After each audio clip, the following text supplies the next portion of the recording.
Kwa mara nyingine tena, Chapa, unaweza kukibomoa kile nilichokitengeneza, lakini kamwe hutaweza kukitengeneza kile ulichokibomoa.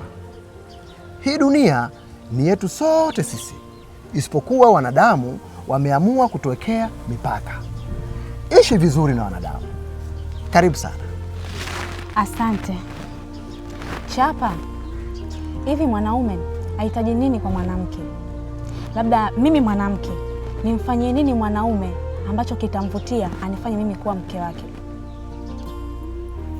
Swadakta, kitu pekee mwanaume anachokihitaji kwa mwanamke ni heshima tu. Hata uwe mrembo kiasi gani, hata uwe maarufu kiasi gani, lakini kama huna heshima, utaishia kuwa mwanamke wa matumizi tu. Mheshimu sana, utapata ndoa. Karibu sana.